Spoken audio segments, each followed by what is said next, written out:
Bonjour à toi et bienvenue dans le podcast Les Sentiers du Possible. Je suis Alexandra Ridou, coach certifiée et fondatrice de Randose, pour t'accompagner à cheminer vers une vie pleine de sens et d'impact.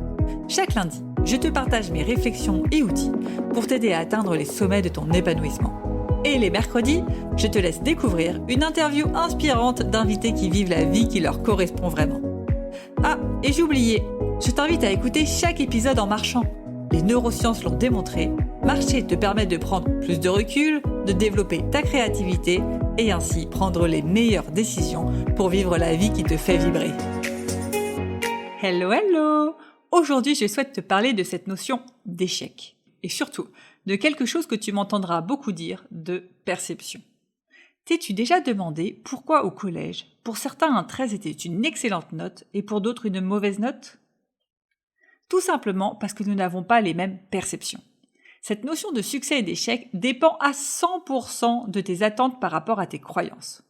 Si tu crois que 18 est une bonne note et que tu vises le 18, alors tu vivras ton 13 comme un échec. Le succès et l'échec ne sont que des questions de perception.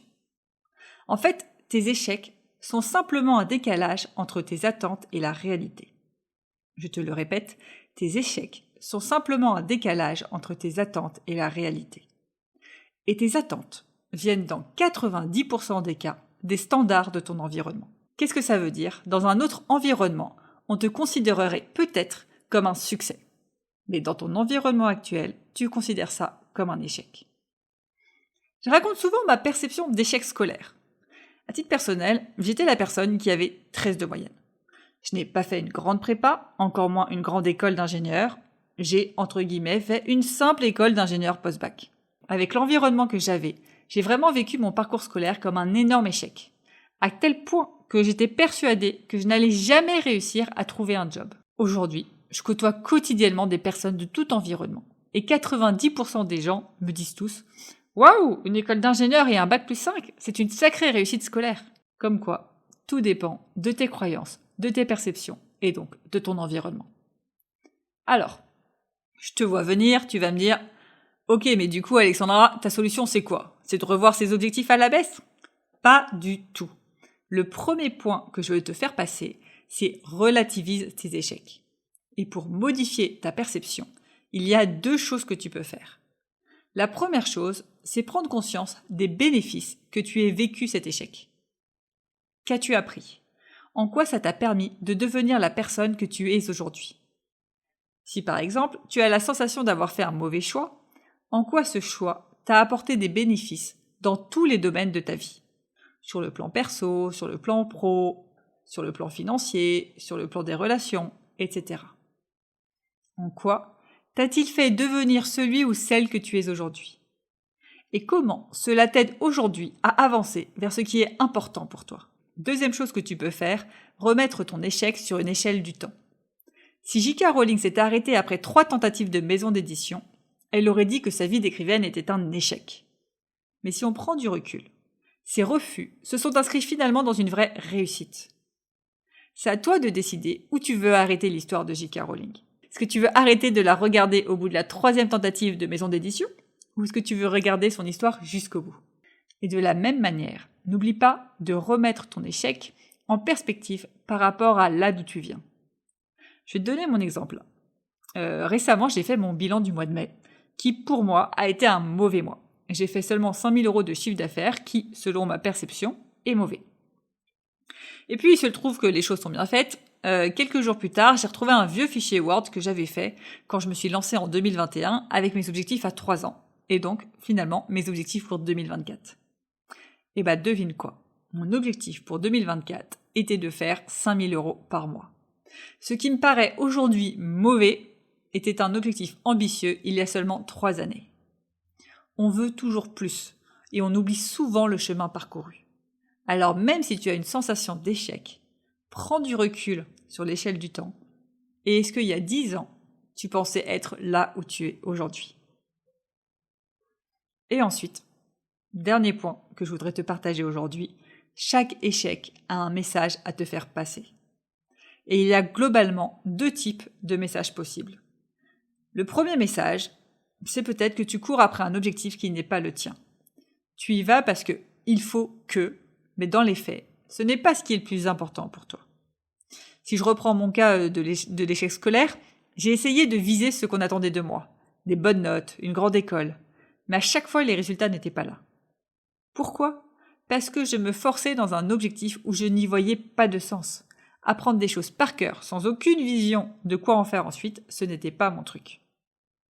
Et j'ai des coachés souvent qui viennent me voir justement en me disant « Comparé aux autres, je n'ai pas d'évolution de poste, je ne suis pas encore manager, j'ai pas atteint tel salaire, j'ai échoué telle formation. » Mais au fond d'eux, quand on creuse, cette vie métro, boulot, dodo, ou cette réussite qu'ils espèrent avoir, ne les passionne pas du tout. Ils en ont, pour certains, même pas du tout envie.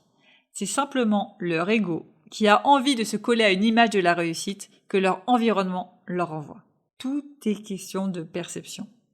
Et si tu n'atteins pas un objectif, très souvent, c'est parce que tu cours après un objectif qui n'est pas le tien, qui est important pour les autres, mais pas suffisamment pour toi, pour que tu t'y donnes à fond et que tu te donnes les moyens d'y arriver.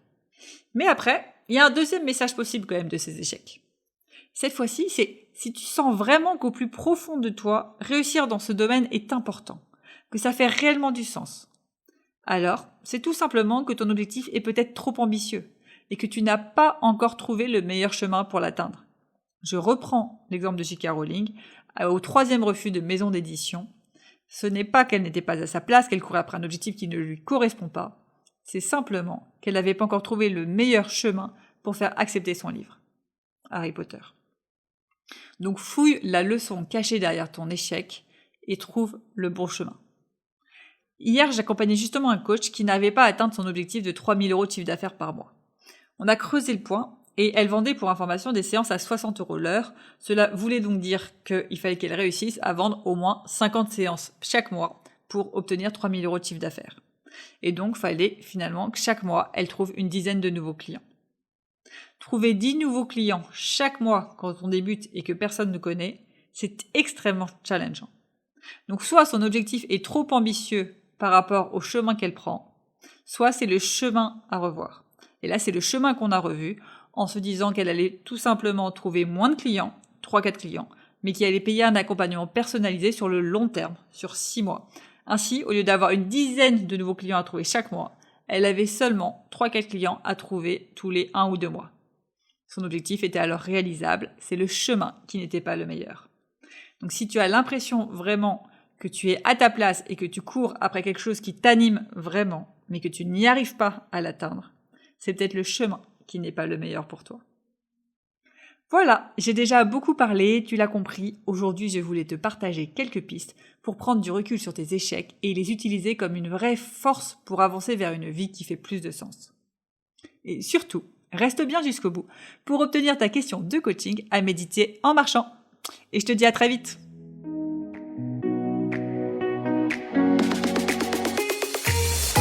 Avant de te plonger dans la question de coaching du jour, pense à rejoindre la plateforme d'exercice en ligne du podcast pour y retrouver les notes d'épisodes, les questions de coaching et l'action à réaliser pour cheminer pas à pas vers une vie pleine de sens et d'impact.